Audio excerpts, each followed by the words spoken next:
Okay.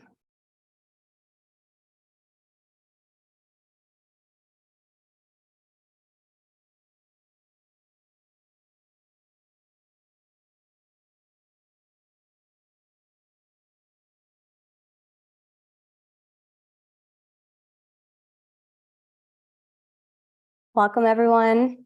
Thanks for joining. We're going to give it about a minute or two to allow people to get settled in, and we'll get started in just a bit.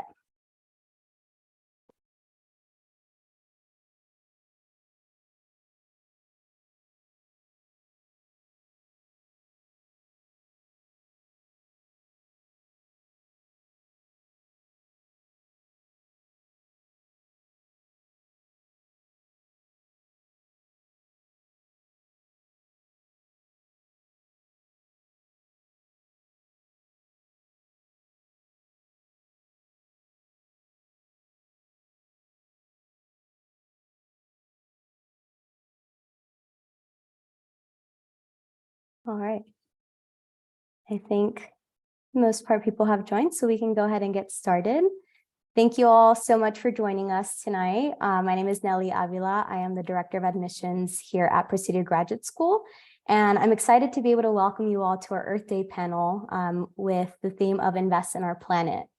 Today, we come together to celebrate the 51st anniversary of Earth Day and to reflect on the critical importance of investing in the health and vitality of our planet.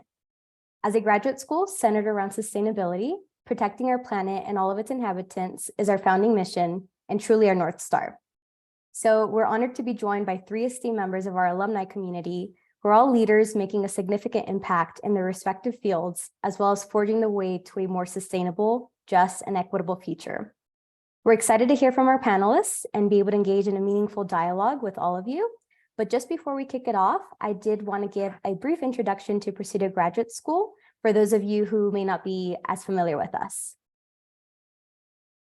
Presidio's mission is to educate changemakers to build a flourishing future for all, and we truly take this mission very seriously. It's why we were founded. Our founders believed that we needed a different kind of business school to be able to educate the kind of leaders who are going to drive transformational, social, as well as environmental change. And ever since that time, 20 years ago, we've educated now over 2,000 alum who are all out there making a difference every day. Next slide, please. For those of you who may be considering graduate school in the near future, or maybe a few years from now, we do offer a number of different programs that focus on creating a more equitable as well as sustainable future, including our Masters of Business Administration program, our Masters of Public Administration, a dual MBA and MPA that combines both of those, as well as several certificate options that are 3 to 4 course opportunities for students. And at Presidio, you'll gain concrete tools to make a meaningful social, environmental, and economic impact in your career. And our students will also actively make a difference while they're still in school through our applied learning model that enables students to work on real-world projects in companies as well as other organizations. We also have a fantastic hybrid model that brings people together to build community through our in-person component, but also allows ample virtual flexibility to take classes online throughout the month. And our community is truly incredibly passionate and inspiring. And you're going to meet some of our community members today, so you'll be able to see what I mean and hopefully feel empowered by the important impact that they're all making. And on that note, I do want to give a brief introduction to our host for tonight, although she is having some technical issues, so she might kind of pop in here at any minute. If not, we'll give her a second to join. But our incredible moderator for tonight is Vic Wu. Vic Wu is a seasoned entrepreneur, researcher, and sustainability advocate, with 3 decades of experience in startups, international management, and academia. Dr. Wu holds a PhD in designing sustainable systems and leverages her expertise in sustainability and innovation for her work here at Presidio, where she teaches sustainable innovation. In addition to her work here at Presidio, Dr. Wu teaches entrepreneurship at Stanford University and advises early-stage startups. She's also the creator of the pod course, Everyone is an Entrepreneur, and leads the Reset Initiative, which aims to inspire high-impact, innovative collaborations for a sustainable future. Oh, there she is. She just popped in. So join us in welcoming Dr. Wu, who will moderate tonight's Earth Day panel. Hi, everyone. How are you today? Thank you, Nellie. It's an honor to welcome you to today's this year's Earth Day panel. Excuse me. Centered around the theme of investing in our planet. As we celebrate the 53rd anniversary of Earth Day, it's essential to recognize the origins of this important event and its significance today. Next slide. The first Earth Day on April 22nd, 1970, brought together 20 million Americans from all walks of life who were concerned about the degradation of our planet. Inspired by the student-led anti-war movement, Earth Day was founded by U.S. Senator Gaylord Nelson and a group of young activists who believed that environmental issues should be on the national agenda. This historical event led to the creation of the U.S. Environmental Protection Agency and the passage of landmark environmental laws such as the Clean Air Act, the Clean Water Act, providing citizens who can mobilize and effect positive change even in the face of entrenched political and corporate interests. Today, Earth Day continues to inspire and mobilize people around the world to take action on behalf of the planet. We cannot deny that our planet is facing a wide range of environmental challenges, with climate change being one of the most pressing issues of our time. It's not only an ecological crisis, but also a human rights issue. Climate change exacerbates poverty, inequality, and social injustice, and disproportionately impacts marginalized communities and developing countries, who are often the least responsible for its causes. It's more crucial than ever that we invest in sustainable solutions that benefit both the environment and society, and that's exactly what Presidians are doing across sectors and industries every day to build a better future for us all. In this panel, we will explore the ways in which we can invest in our planet and the life it supports. We will hear from distinguished experts and leaders who have made significant contribution to the field of environmental sustainability and who will share the experiences and insights on how we can create a more sustainable and equitable world. Through our collective knowledge and action, we can make a difference and create a brighter future for all living beings on the planet. So we're excited to come together, engage in meaningful conversations, and commit to investing in a better tomorrow for our planet and all its inhabitants. Inspired by the vision and the passion of the original Earth Day pioneers, thank you for being here and joining us on this very important journey. We will start the panel and we'll then open up for Q&A at the end. So feel free to drop in any questions in the chat. Today, we're honored to be joined by 4 incredible Presidio Graduate School alumni who are forging the way to a more sustainable and equitable future.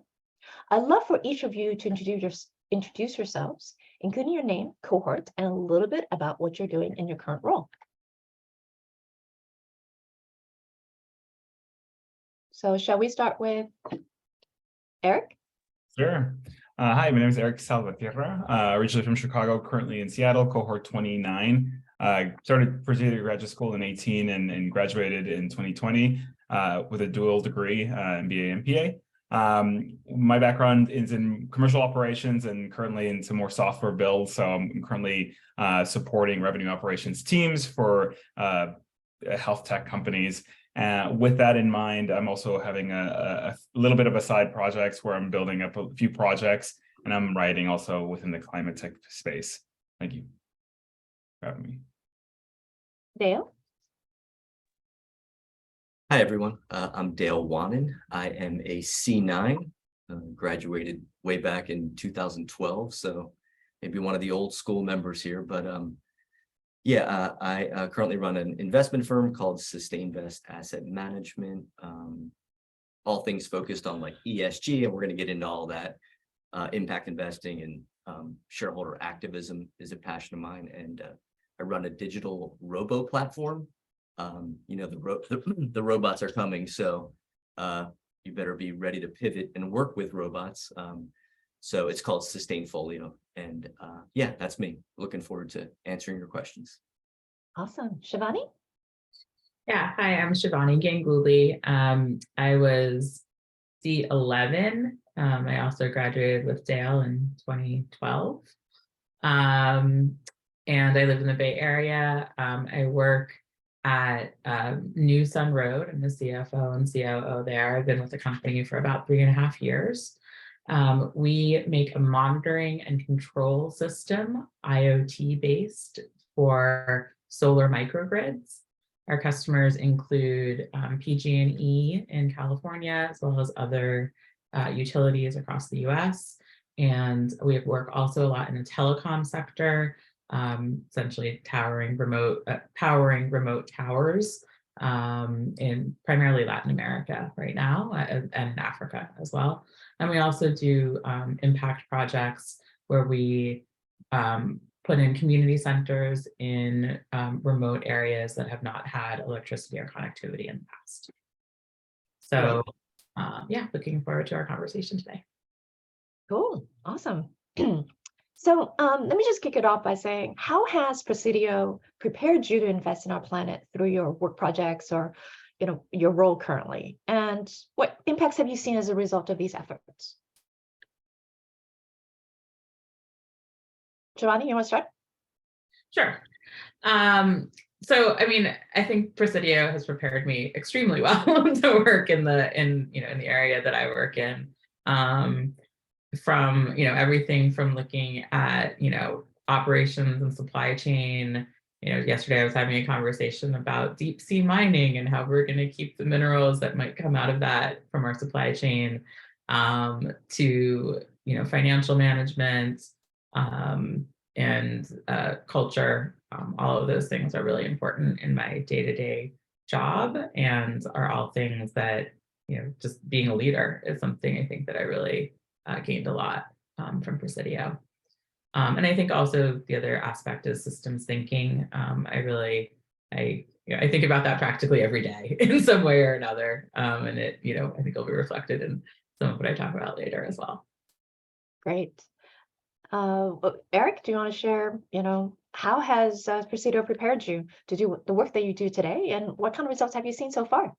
Yeah, so I originally applied and joined Presidio and looking for a point where I wanted to take a shift and build up some more technical knowledge when it comes to financial and operational practices. What that turned into is more data operations across companies, and with that same breath, thinking about what tools do we have to scale operations and accelerate those operations as well. And that can be in hand with what we think about climate. For the most part, we usually see that within the tech world, right? But I think you can apply that same approach to climate when it comes to thinking about the solutions that we have that aren't just based on we have this big idea, we need to implement it and grow from there, but really what are the next steps beyond that? So I've been able to take that approach across a few different companies, a few different startups. And then with that, I think I'm taking that with my own approach and taking that path as an entrepreneur here soon. Oh, entrepreneurs. So you're starting something new? I will, yeah. And awesome. in build still. Great. So we've heard, systems thinking and really influencing and now scaling operations. So Dale, same question. How has Presidio prepared you for investing in our planet? And so far? Like the other panel members in a big way. It's funny, I heard the word projects, and I was just doing spring cleaning in the basement of the house this past week. And I don't know why I'm telling you this, other than I literally found all my old projects from Presidio that we worked on. And I haven't looked at it in years. And I just literally, I think I spent 45 minutes doing something I shouldn't have, which is going through all these old projects and all these old papers and stuff. And it was so cool to kind of see that stuff. So for me, my experience may be a little different. When I entered Presidio, I was already working full-time as a portfolio manager for a SRI, a sustainable investment firm. And so I kind of had an idea of what I wanted to do or work with at Presidio. And so for me, I really tried to implement every course I took. I kind of had my idea, my capstone idea in the back of my mind, and I tried to work with that, if I could, with team members. And today's SustainVest is kind of a pivot of sorts from that. And the one thing I took away from it, or a couple things, there was more than a couple things, but the big thing was it got me in front of like venture capitalists and like investors that I never would have been in front of. And it wasn't just getting in front of them and pitching $1 million ideas to, or it was getting the confidence like to speak to like VCs. And I actually still speak with somebody. He was the former CEO of E-Trade. I went to New York and pitched him, and it taught me like we can all talk the talk. I mean, as long as you go to classes. And it was really nice to be standing and pitching somebody who was well respected. And he was like, wait, I haven't heard about this. So just the connections and stuff that I had. Can I add one quick thing to that? Just on that note of investors and connections, I mean, I think the Presidio network has been extremely helpful to me, both like in finding work and in the work that I do. If I have questions about something, there's almost always somebody in the network that I can reach out to. And I think also, especially in the last couple of years, at least for me personally, like there's pretty good name recognition in the circles that I'm working in, which is nice. Like when you're talking to investors who actually know about Presidio and recognize, what that means in terms of sustainability. That's awesome. Great. Dale, I'm going to start with you with the next question. You've been at the forefront of impact investing movement for over 15 years. You had shared with us that you actually came into Presidio as a portfolio manager already, and in this sustainable space. So in the back of your head, you always had this capstone in the back. I mean, as a matter of fact, I'm teaching capstone right now. And you had this capstone idea in the back of your head. Could you just explain to us the key differences between ESG investing and impact investing? Yeah. And sure. why impact investing is so crucial to promoting sustainability and investing in the health of our planet? Yeah, absolutely. This one really like gets under my skin. It's like a pet peeve of mine.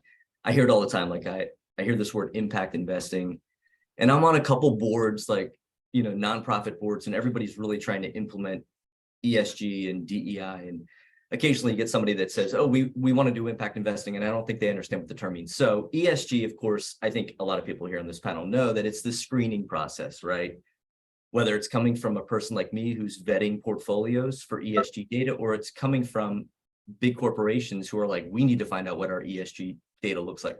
It's like comparing McDonald's to Chipotle when it comes to using organic food, right? So that's ESG. Impact investing is totally different. It's almost like in my space of managing portfolios, it's become a separate asset class. Just like if you look at like international stocks, it's an asset class, commodities. Well, now I'm showing clients that impact investing is a separate asset class. And so, and I think I keep saying we all know this, but instead of investing in Google or NVIDIA as a public stock, you can now direct capital to things that are not publicly traded that perhaps are a bit more impactful. I think everything we do has an impact, but maybe perhaps it's a little bit more impactful. And there's so many different ways to do it. You could do it through like a Calvert Foundation note that invest in local community initiatives. You can do it through like direct crowdfunding, like I'm thinking like Seed Fund or WeFunder, Seed Invest or WeFunder are websites you can direct capital to kind of skirt around the public markets. But it is a quote unquote new asset class that, a lot of investors just aren't even talking about ESG yet, let alone impact. But it's very important to decipher those two. So hopefully now, after I explained it, you guys can be like, you're saying it incorrectly, or maybe they're saying it correctly, but two different things. Completely different animals, right? ESG is a screening process, whereas, impact investing, like, venture capital is a completely different asset class with different risk portfolio and completely different animal altogether. That's right. So, thank you so much for that. Mm-hmm. Your recent book talks about the importance of individual action and choices in promoting sustainability. So for those of us who are looking to invest in the planet and making a positive impact through our investments or their investments, what are some practical tips and strategies we can use to ensure that our investments actually align with our values and promote a sustainable future?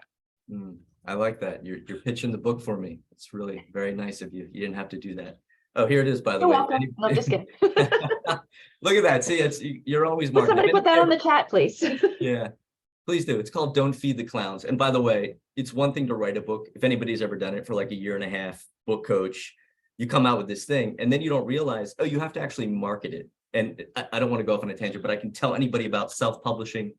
or publishing. If they want to email me, I'll explain it to you. But yeah, so it's, of course, you can buy the book to find that out. But right now I deal with customers. It's totally different right now. Like I'm in the forefront only because people come to me with like their Vanguard statement or like their Morgan Stanley statement, right? And my job right now, and it feels like it's been like that for the last 10 years, is just to walk them away from that. You know, we talk about impact. Most investors aren't ready for it. And I should say that lightly, but, you know, my first step is to get people to say, hey, Vanguard's great. They're very inexpensive, but do they really support sustainable initiatives? And I think you could do a better job by shifting away from that. But as far as investing as young or not young investors, I mean, you could look at robo investors or robo advisors who are actually guiding people into ESG funds and ETFs. Because a lot of people don't want to do it. They just say, I just want to set it and forget it, but I want to make sure that things are going into ESG screened funds. So that's kind of a baby step. I mean, I could list off tons of index funds that are doing it, but yeah, it's just everything's baby steps, and you just have to be careful. There's a new fund that pops up, as a lot of people know. Every month, there's a new ESG fund that comes into the realm, which is great, but you have to be careful that if it has 10 million in assets and it has a 6-month track record, that you have to give things time a little bit. But there's tons of, to be a young investor right now is great because you give it 3 to 5 years and you're going to be able to invest in so much more than what you could have done 10 years ago. So your suggestion is actually taking baby steps in investing in, you know, these different types of screened ESG funds. You know, then you can just set it into your portfolio and not be so active when it comes to managing it. And real fast, if in case there's an SEC attorney on this webinar right now, every investor is different. Some people will say, I don't want just an index fund that does ESG, and some people are a lot more in depth. So disclaimer, every client is different, so you just have to be careful. So in other words, read the book. Yeah, that's right. And also take baby steps if that's what is needed. Yeah. Okay. Let me shift gears a little bit. Shivani, as the CFO and COO of New Sun Road, you're leading efforts in providing sustainable energy solutions to communities without reliable and affordable electricity.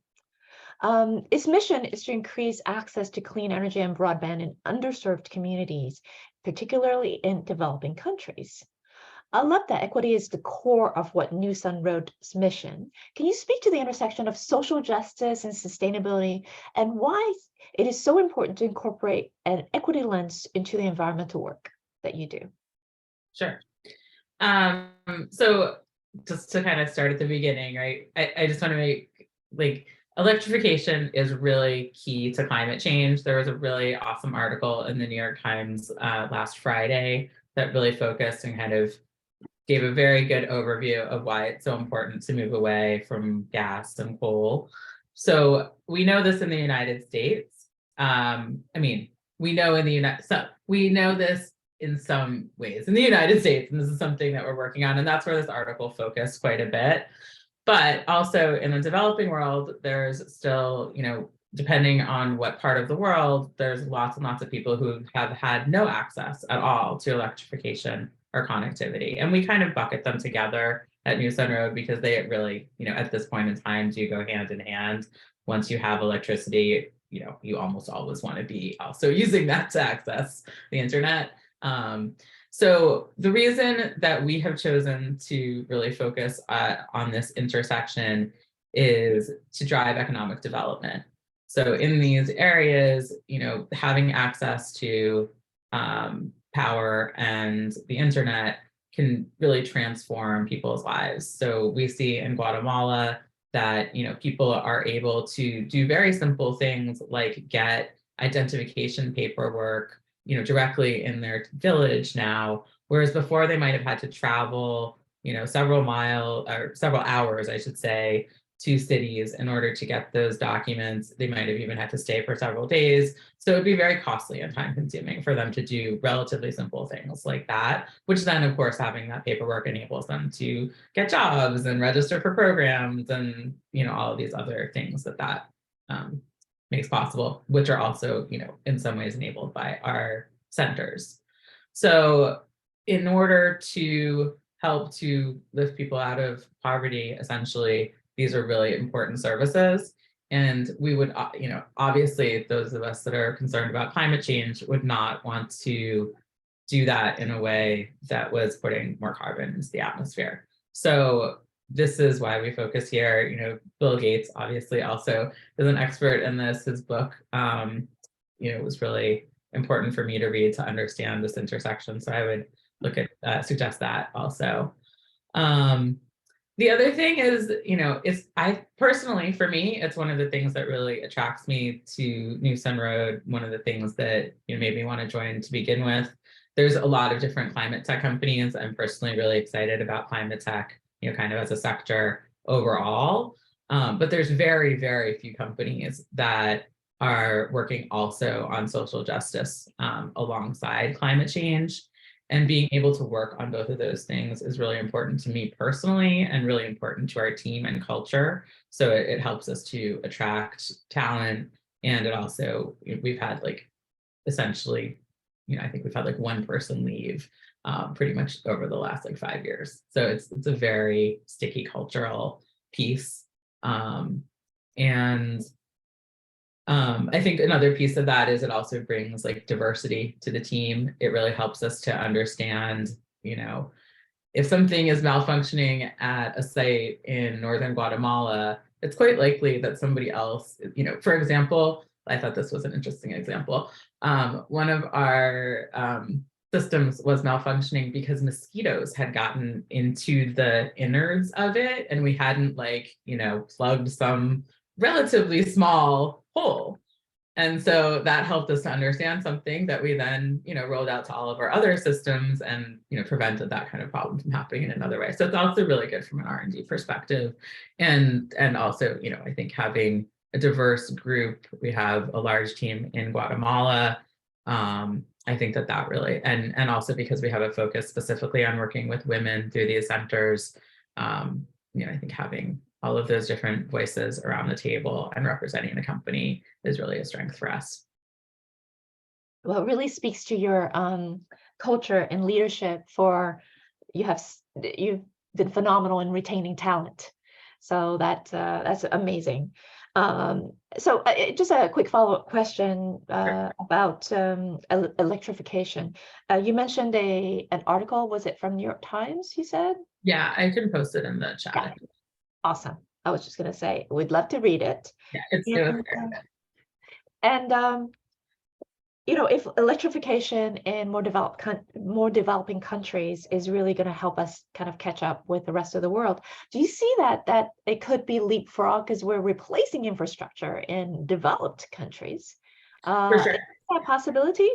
Absolutely. And we a very interesting example of this to me is the work that we do with PG&E.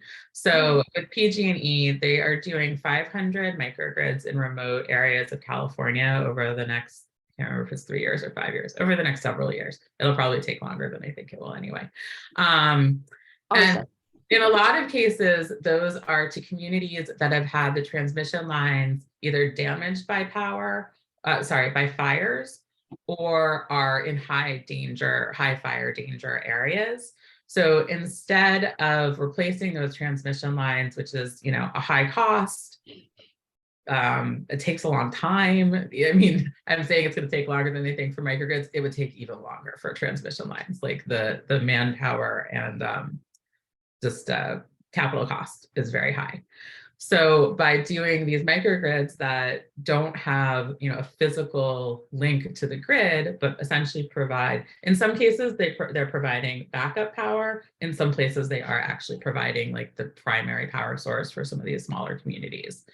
So that is essentially leapfrogging the need for these transmission lines to be either rebuilt or retrofitted for fire safety. Yeah. So, and we're seeing that as a very high need in utilities for different reasons, not always for fire, obviously, but for different reasons. We're also working on a project in the Navajo Nation. Again, communities that have not historically had any electricity or power at all, who will be getting that through our microgrids. Fantastic. As a benefit public benefit corporation, how do you balance sustainability goals with your financial returns for investors? I feel like this goes exactly back to Dale's comments about ESG and impact investors. So it's hard. One thing is that we look for investors who are interested in climate and in impact. I think one of the interesting things that ties back to what I was just talking about in terms of being both climate and social justice focused in our company is most investors, frankly, do not care that much about the social justice side. It seems like it's a nice to have thing, but in fact, they are very concerned that it's a drag on us financially. And we have made, I think we've done a fantastic job of actually not making it a drag on us financially, because all of those projects are essentially funded either by government grants or by corporate grants.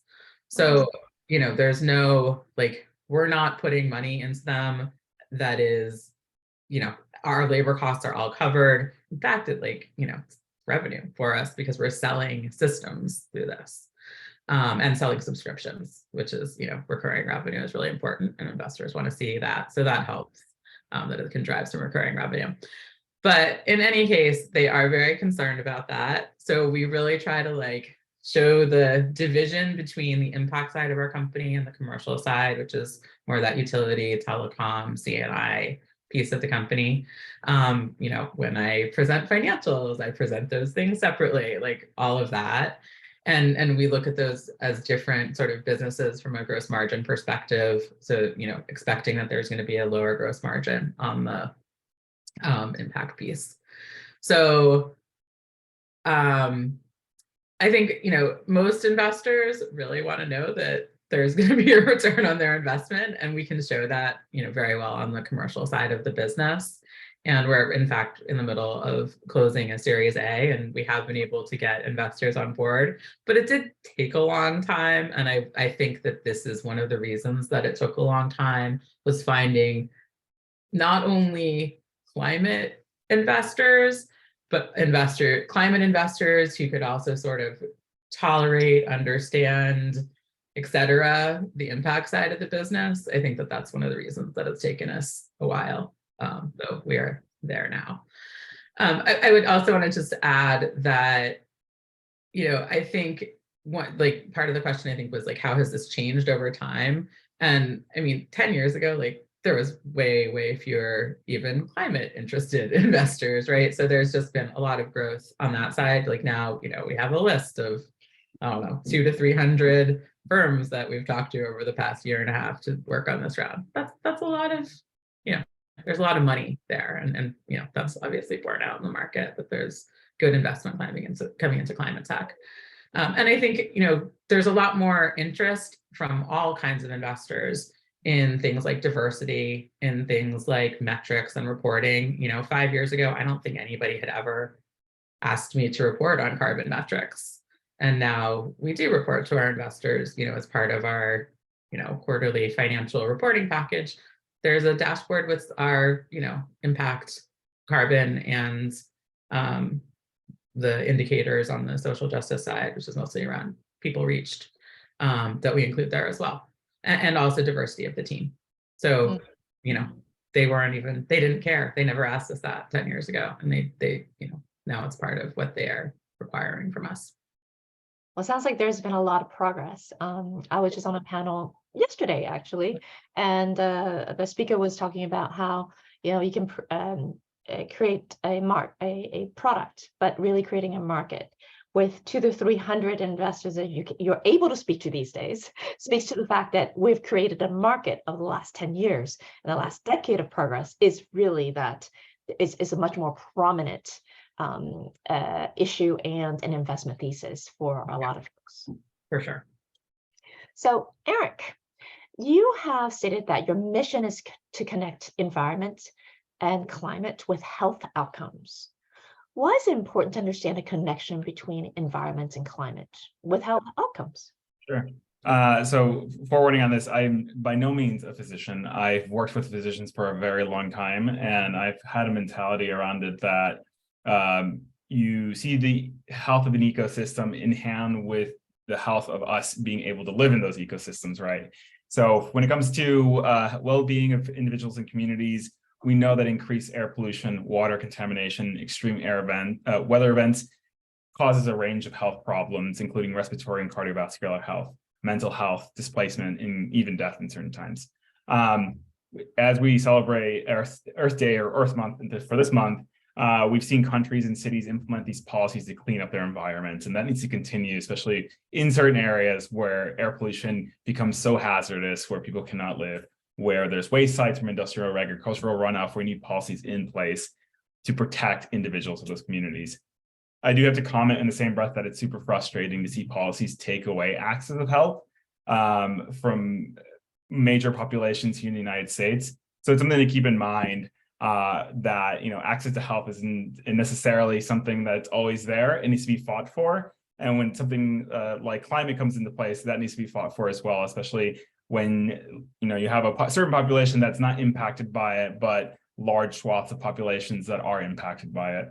When it comes to business in the public is widely aware of the link between environment and health. You see it when the days are super hot during the summer for 2 weeks up here in the Northwest. We have no AC. You see it in California when there's droughts for 5 years, and then 1 year of just massive downfall of rains, right? So it's one of those things where it's in place. We know we know that it's an impact. We need to know how to monitor and track the health of these ecosystems the same way we're tracking our health.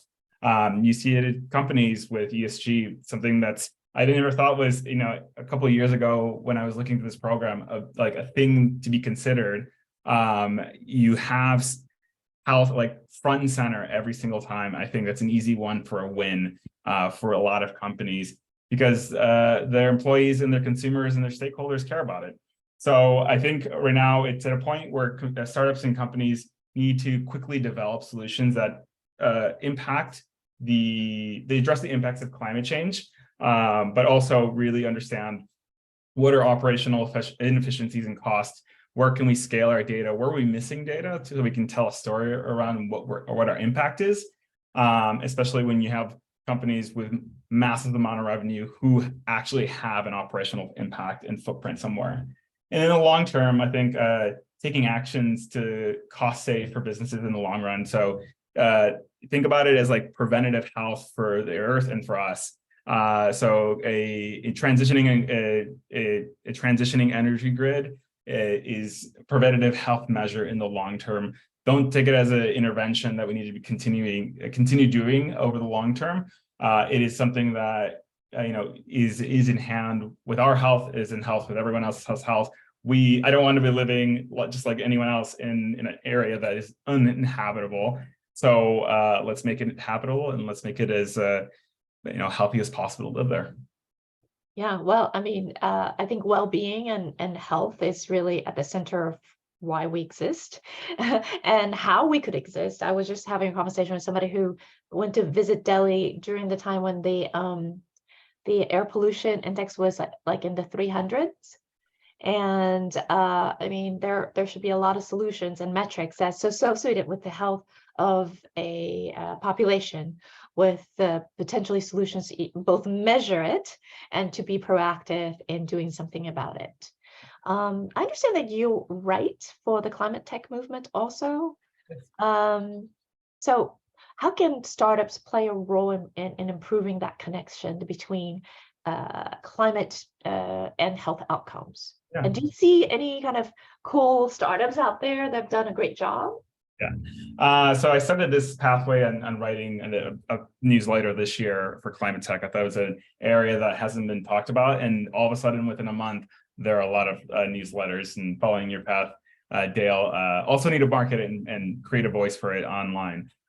So I think of it as two sides of it. And then another side of it, that's what we're seeing right now. So in the long run, we need intervention the same way we have surgical intervention with individuals that need hip replacement, knee replacements, or any type of wild modern medicine intervention that we've seen.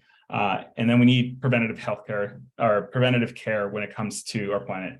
On the interventional side, that looks like removal of parasitic business practices that use technology that are either chemically, biologically, geothermal based. And so that we're looking at like carbon capture sequestration. So there's companies out in Canada and in the EU that really focus around this. I think Climate Works is one that I've been following for some time now that has some pretty good platforms in place. We're looking at geoengineering and biotechnological fuels. So I have started looking into Texas, Houston specifically. Of course, you have a lot of oil companies that are based out of there, but you have a lot of smaller companies that are popping up. Sulagen is one that I just found yesterday that's really focusing on biotechnology fuels, and that's an alternative. We need fuels to continue moving around and living in our environments, and that's a solution. Built environments and transportations, battery storage and EVs, that has been ramped up over the last few years, and that's going to continue. Pick one out of the many, and you can see that in place, and that's an actual thing that's in place. And the next piece of the tech that needs to go into it is, can we create smarter solutions that allow us to adapt essentially our assets? When it comes to preventative measures, reducing waste, promoting preventative care, and improving access to resources. So that what I think of that is footprint analytics or carbon accounting, and that looks like property technology. There's a company called N0. I think there's a Presidio alumni actually works there. So really bringing tech into what your metrics, what are you reporting on? The same way we report annually on financials, we should be reporting on our carbon footprint. Regenerative agriculture, a company called Regrow, has been going through, I think, a Series B this year that has some pretty interesting things there. So instead of really looking at how do you implement cleaner soils for farmers to not only continue their practices, but create better and healthier food supply chains.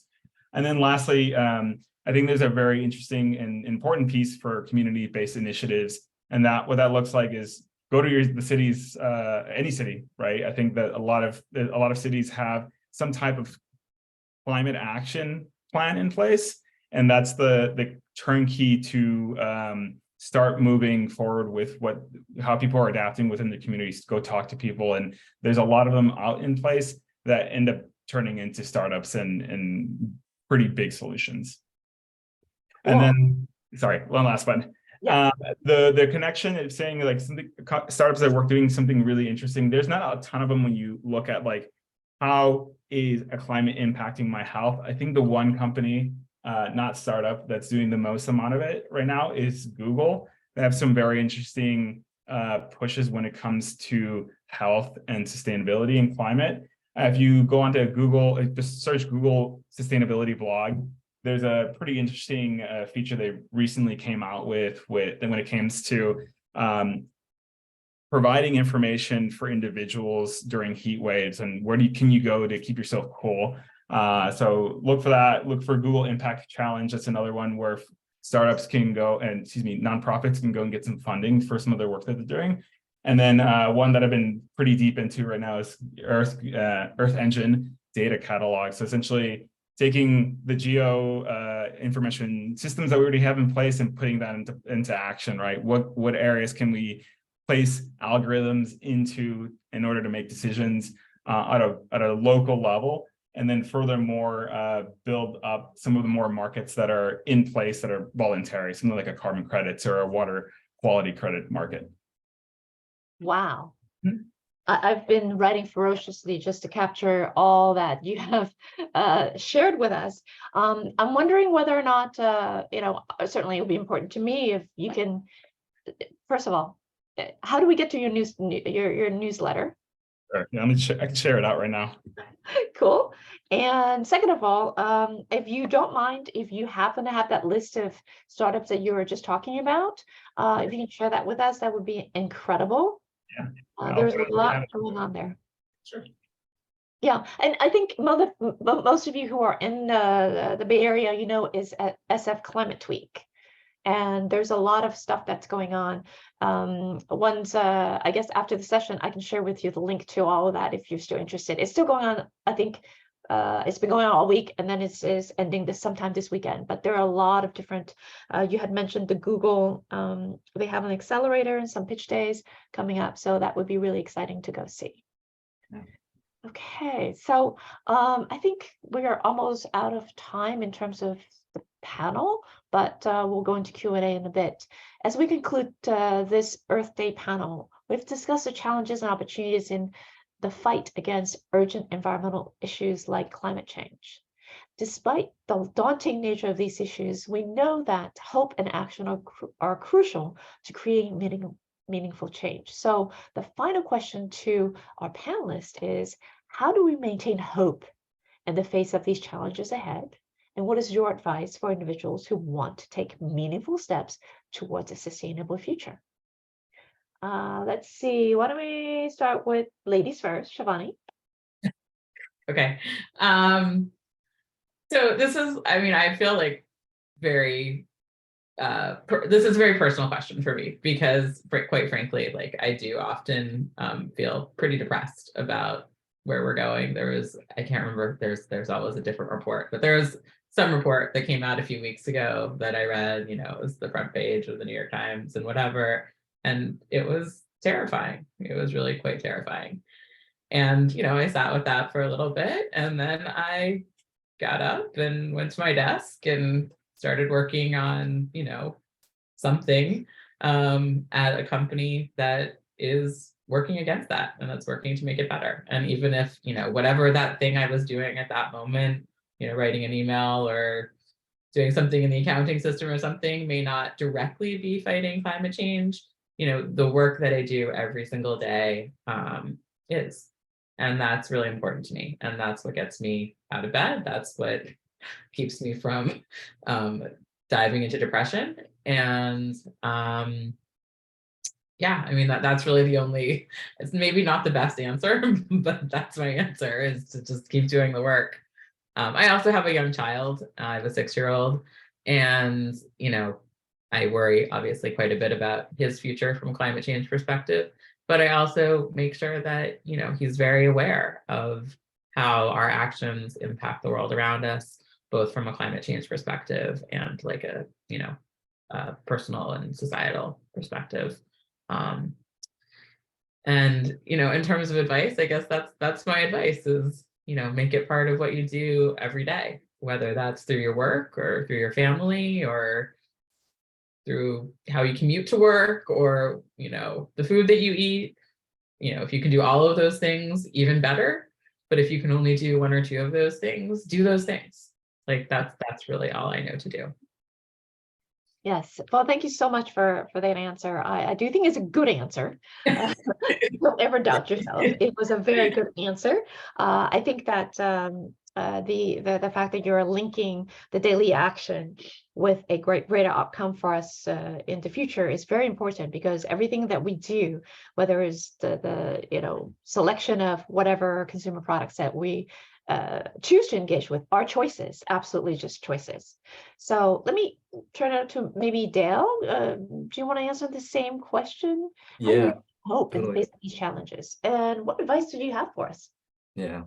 Shivani, I know we're gonna read your book, but yeah, we got to keep promoting that book. I have to pay the publisher. It's going to take years to get that money back. But Shivani, I totally hear you. So you come into the office every day, and that, you know, we're talking about maintaining hope. I keep hearing that, and I think all of us sustainable susty folk out there have to realize that not only are we doing a job, but we're also we have another added layer of stress, or, you know, and I deal with it every day with clients who are like, "What's going on here? You know, tell me." It's just, we're signing up to do this hope because we're Jedi warriors or whatever it is. But the point is, I was just thinking when you mentioned maintain hope, in recent news, like there's a senator that's been like poo-pooing ESG inside of 401k plans. And I think he's out of Kentucky. I don't have his name right now, and I've had a couple clients like, "What do you think of this?" And I was like, he doesn't even know what he's talking about. But after I hang up the phone, you know, that's what we're up against. We're up against people who are like saying, "This is ridiculous, you can't perform as well." And he just doesn't have any clue what he's talking about, but that's the fight we have to fight.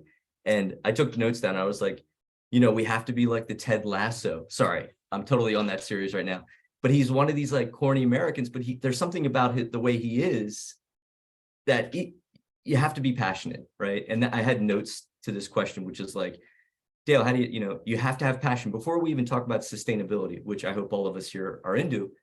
Whatever you're going to do, if it's a food startup, whatever it is, you got to have the passion behind it, right? And I'm not like, for whatever reason, like when I was 9 or 10 years old, I was reading the stock pages. I don't know why. I was skipping the comics and going to what is the price of IBM stock when I was 9 and 10. So there's been this underlying thing. And it took me a long time, but I finally got to the place where I feel like it's the right way. And Presidio was huge in this because I had this midlife. I went and through the program in my early 30s, and I had this thing, and it was so cool sitting down in class. And I'm talking fast because everybody's got to go eat dinner and stuff. But I was sitting next to people who were like, there'd be an executive from a big Fortune 500 company. And then to my left, there would be somebody who's like from Santa Cruz who wants to start an organic food company. And it was just really cool, that dynamic. And I was this investor guy, like that's what was really cool. And I think about that all the time because of the fact that we're all coming from different parts of the world, and have the passion and then be a Jedi warrior, and it'll all work out.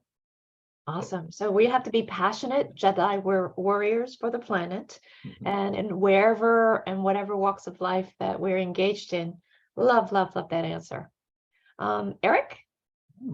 I keep it short right here. I think it's a will to survive and dream. There are a lot of like, what do I do and wake up? What do I put an energy into? And I think it's what you put into is what you get out of it. And that's the main reason why I'm trying to find my back window into climate, and why I've been working on doing so over the last 2 years or so. I've done consultancies, I've done startups. It's time for me to try something myself. And there's a lot of people trying to do the exact same thing, right? I feel like I'm a real like an optimist, a dreamer. Sometimes my wife has to put me in place with what is realism, but nevertheless, I think that the will to dream and survive is the main thing that's in place here, and what keeps me going in this journey. Great. We have a couple of questions coming from the audience. The first one is, how did you get started on your career path immediately after Presidio, knowing that you wanted to get involved in sustainability? And let me just maybe put context into this. Were you in sustainability prior to Presidio? Was it a career pivot for you? Or Dale, you said you were already working as a sustainable portfolio manager, you said? So I don't know, maybe we start with you, Dale, and we'll go around the room. Okay. Yeah, already was in the business of asset management, already was working for an SRI firm. In my world, you can take different directions to like expand your career. You can get like a CFP, or there's all these different acronyms. And for whatever reason, somebody through the grapevine said, there's this really awesome program that's about sustainable business. And I was like, wait, that's totally unique as a money manager to go ahead and take that direction. And so that it worked out. And like I said, I worked while I got the degree, which kind of just, it synergized really well with what I was doing. Yeah. Great. Eric, were you in this world before your Presidio experience? I was, but I always, it's a saying that people say now, and it's a truth and a false. Like every job is a climate job.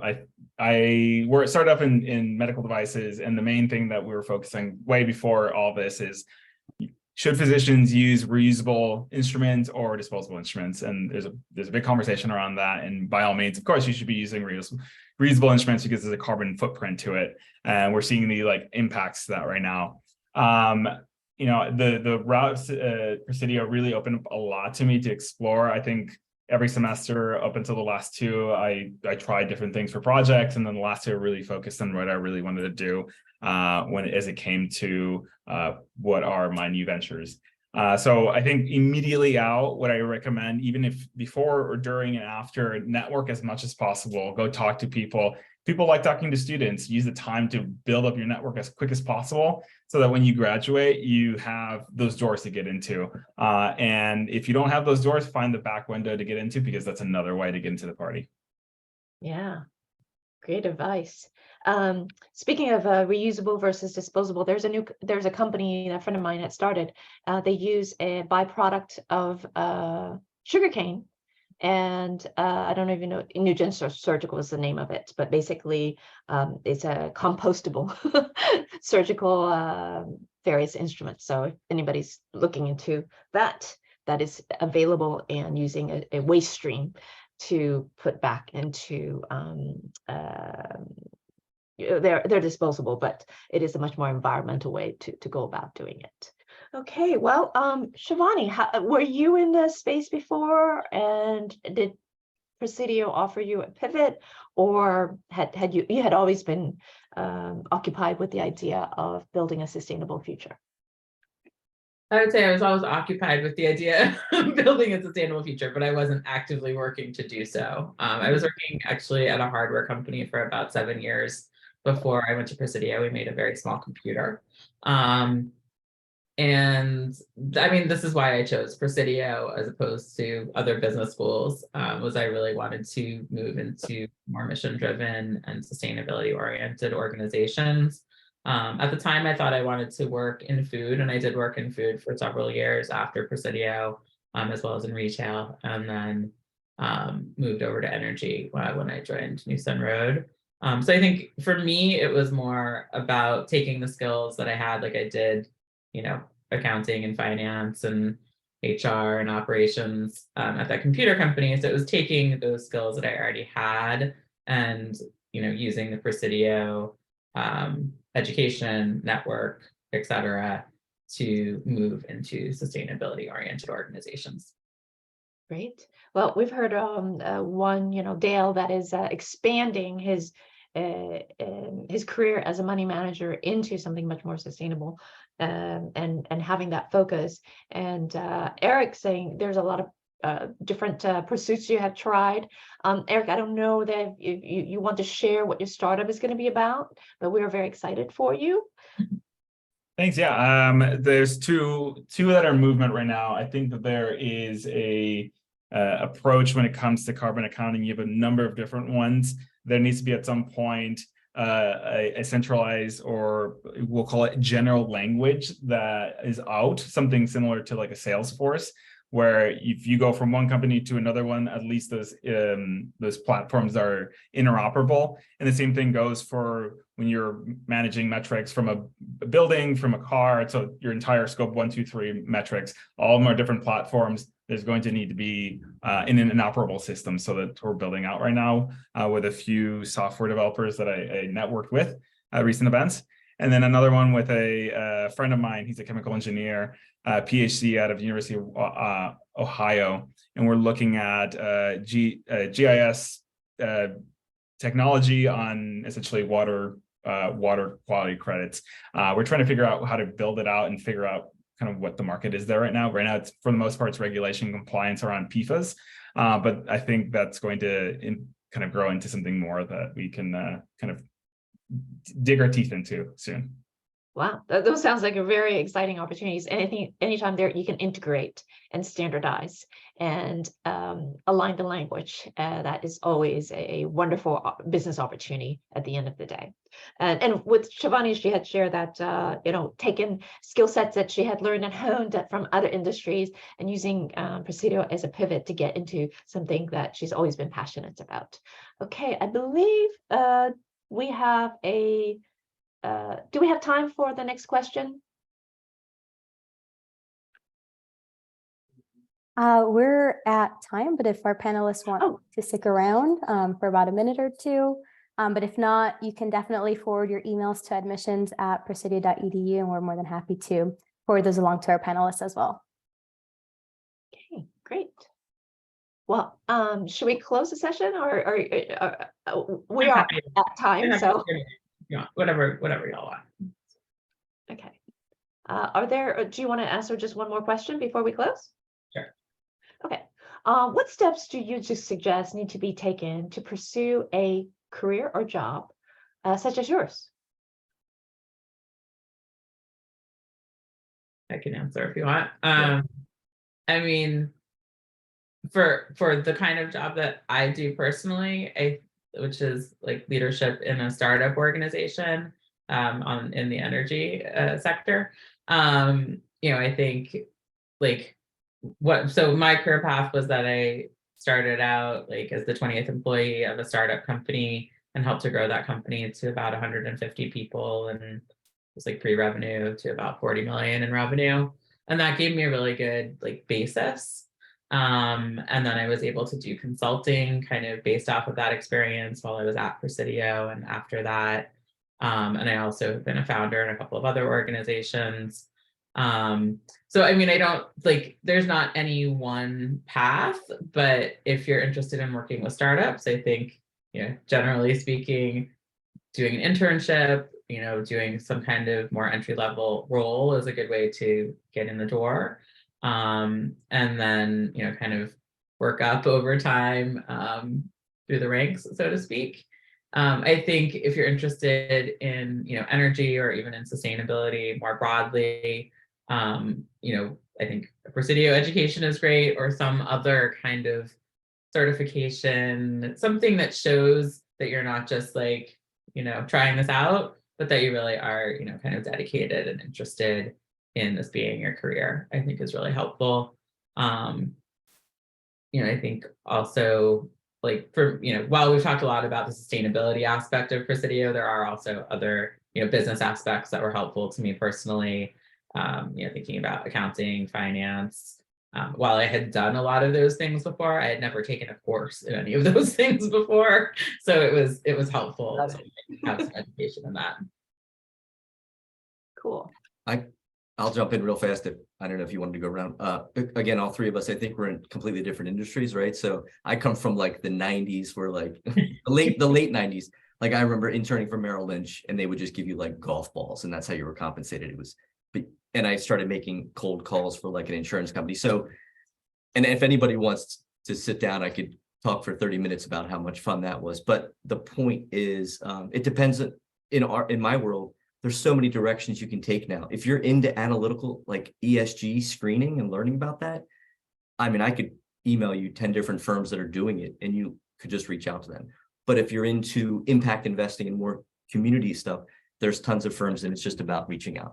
And not to promote Presidio here again, but like literally the network. I'm old school, maybe like just a network of people that, just like Shivani said, like that you can lean on. I think we still live in that world, as much as we may not think we do. It's nice to reach out to somebody and be like, yeah, I think that person works for Salesforce, which I know there's somebody from, like, there's contacts that will help get that. But hard work though. Remember, it doesn't come easy. Regardless. Phenomenal network. Yeah. I've had the privilege to meet so many of you Presidians who are doing amazing things in the world. Eric, you want to say a few words about? Sure. I think it's like just trying, putting my neck out there. I got into some of these places where I'm kind of green into the space. What worked over the last 2 years, it hasn't worked this year, but position yourself as a consultant or as an individual contributor for startups is a kind of an easy way to get in. Mainly because we need to bring in generalists that can do a lot of different things. And if you're interested in trying to grow a company and have massive amount of experience like Shivani and Dale here, that's the way to go. I originally was I worked for corporates in the past, and it's a stay in your lane, put your head down type of work. And that works, I think, especially if you can find yourself if you're looking to just focus on sustainability, there's a lot of those out there. But something that Presidio taught me is just like cast your net wide and try different things. And from there, you're going to find something that works, that gives you energy, and that drives you day to day. Awesome. Well, one thing I would like to add is that you could start your own company. Exactly. Right? Yep. So speaking from an entrepreneur, I've started many companies now, but I mean, when you see that there could be a better solution to a problem that you've seen time and again, maybe it's time to just grab a couple of other Presidians and recruit and start your own company. So with that, thank you so much for being on our panel today. And thank you all for joining us today to celebrate this very monumental month/week called Earth Day and Earth Month these days. And have a great evening. Any final words from Nelly before we close? Well, I think that's it. I think just reiterating, thank you so much to our panelists and to Vic for moderating our panel today. I for sure learned a lot myself through this panel. So again, if you do have any follow-up questions, you're more than welcome to email us at admissions@presidio.edu. But I hope you all have a great rest of your night. And thanks again for joining us. Thank you very much. Thank Thank you. you. Thank you, guys.